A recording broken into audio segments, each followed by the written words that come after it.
Okay, so today we're going to be talking about Unit 1.5, and this is day 1. And we're dedicating basically an entire section to dividing polynomials.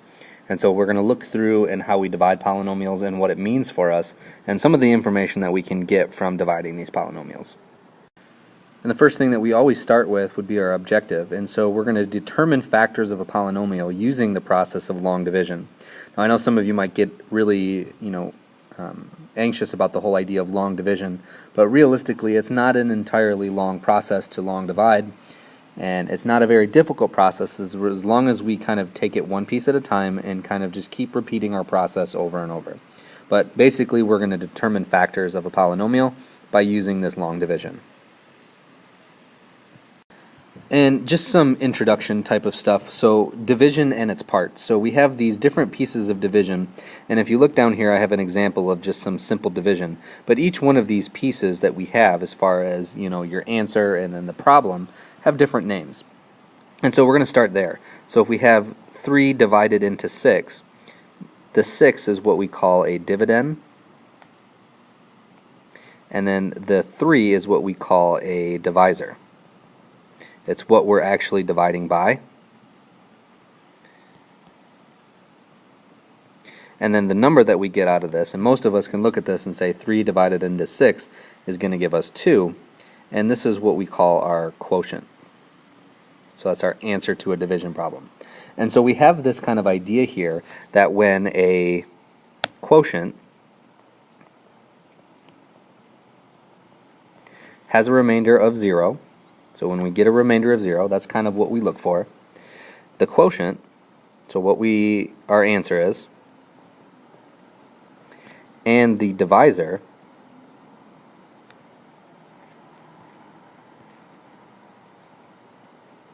are both what we call factors of the dividend, so the original amount that we're multiplying or dividing into.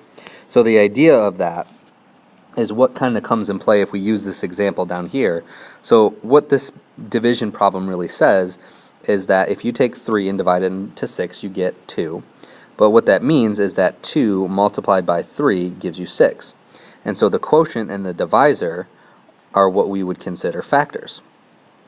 And so the whole idea here is that we're looking for these factors and we're testing for factors when we divide. And the most important part, what gives us this kind of division, this gives us the idea of the factor, is that it's a remainder of 0. So when we divide 3 into 6, there's 2 with nothing left over. That's a remainder of 0, and it gives us 2 factors. And that's what we're going to be looking for. Okay, so now we're going to kind of look at this with a number example. And so we want to determine if 6 is a factor of 469. And so how do we check this? Well, first of all, we're going to set up our division. We're going to long divide and kind of look for that, and then we're going to look for a remainder of 0. If we don't get a remainder of 0 after we do all our division, then we can just stop and say it's not a factor.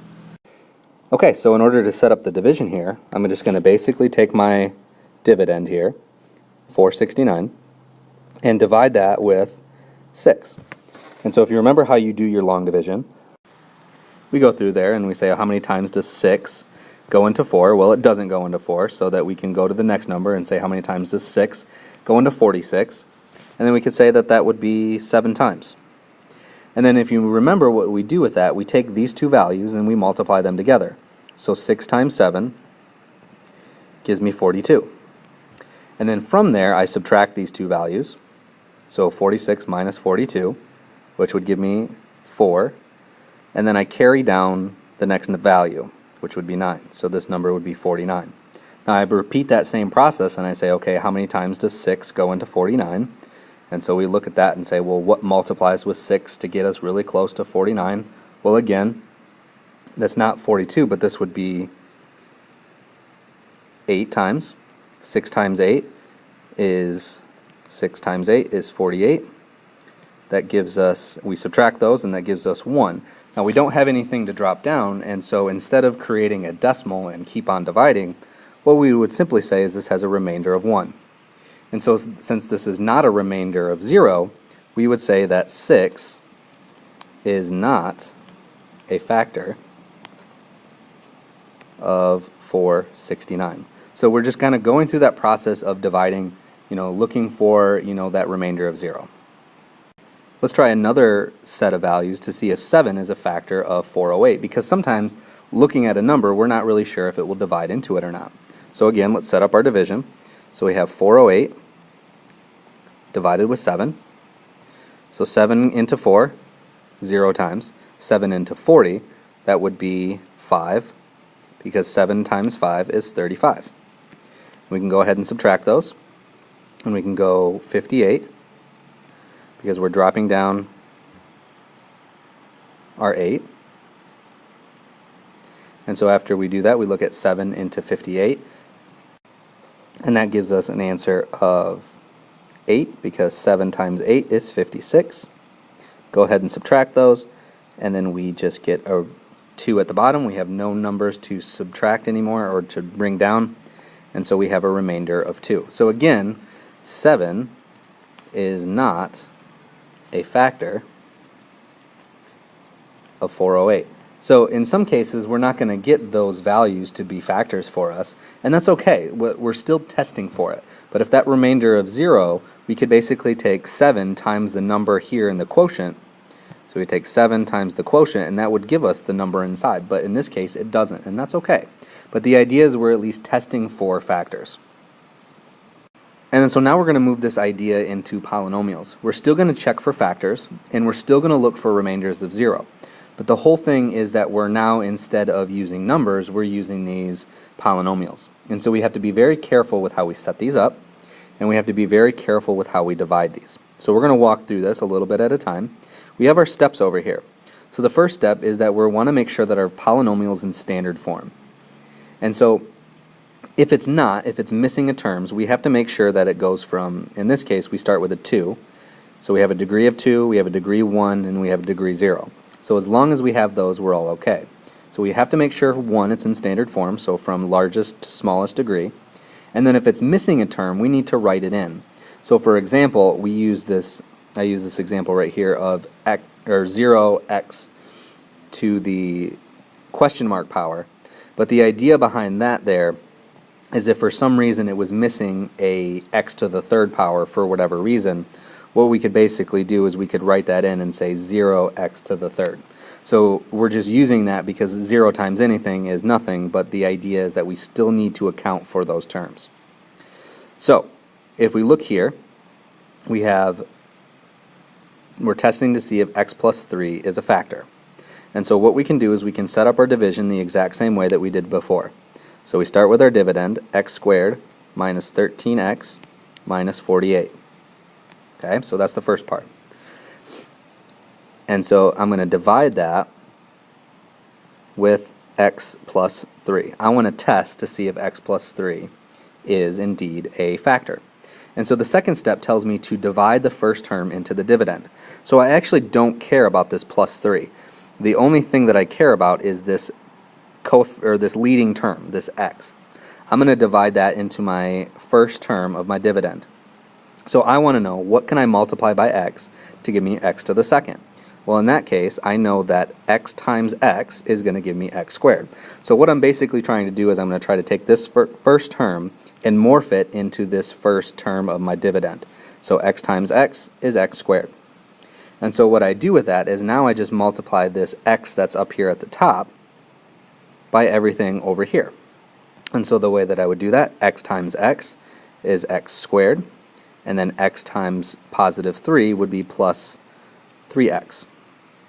And so if you really think about this, this is no different than my long division. And now what I'm going to do is I'm going to subtract this entire thing. I'm not just subtracting the first term, I'm subtracting the entire thing. So again, this is kind of what we worked on, where we distribute subtraction. And so we're going to take x squared minus x squared, which is 0.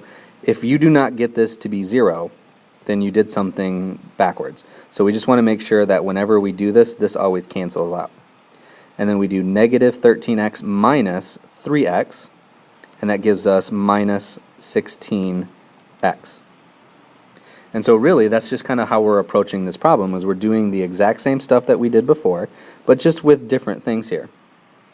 And then I do exactly what I did in my number long division. So I divided, I multiplied, I subtracted, and now I'm going to bring down. So I'm going to bring down this minus 48. And now I'm only working with this piece right here.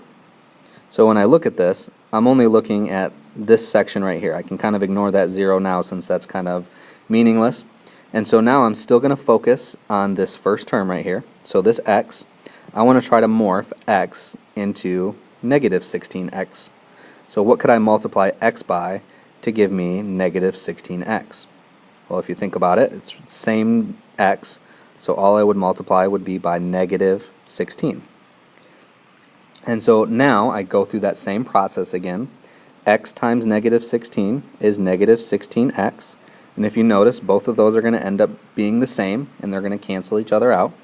But now I have to multiply negative 16 by positive 3. And that's going to give me negative 48. And so again, I subtract both of these. So I have to make sure I put that in parentheses and put the subtraction out in front. Negative 16 minus negative 16 gives me 0. Negative 48 minus, so negative 48 minus negative 48, those are going to end up canceling, and they're going to give me 0. And so the whole idea here is that I have a remainder of 0. I went through the same process that I did before, and so what that tells me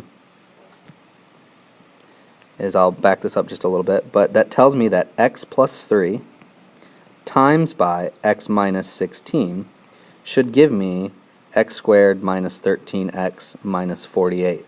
And so that means that it's a factor of x squared minus 13x minus 48. So this is a factor,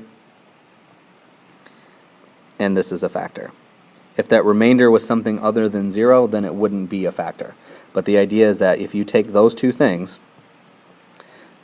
the quotient and the divisor, and you multiply them together, it should give you that dividend. And so that's the whole process of long division. And of course, we're going to look at one more example of how we can do this. Now this one has a few extra terms, so we're just going to be a little bit more cautious and still go through our same process. But we're going to start with our dividend, x to the third plus 3x squared minus 6x minus 7. I'm not missing any terms there. It's already in standard form, so there's nothing extra I have to worry about. Divide that with x plus 4. And again, if you remember, I'm only focused on this term here, this leading term here of x. I want to morph that x into every single piece that I run across as I do my division. So the first one that I come across is x to the third. So what can I multiply x by to give me x to the third? That would be x to the second. So I go ahead and now multiply this back by both of these.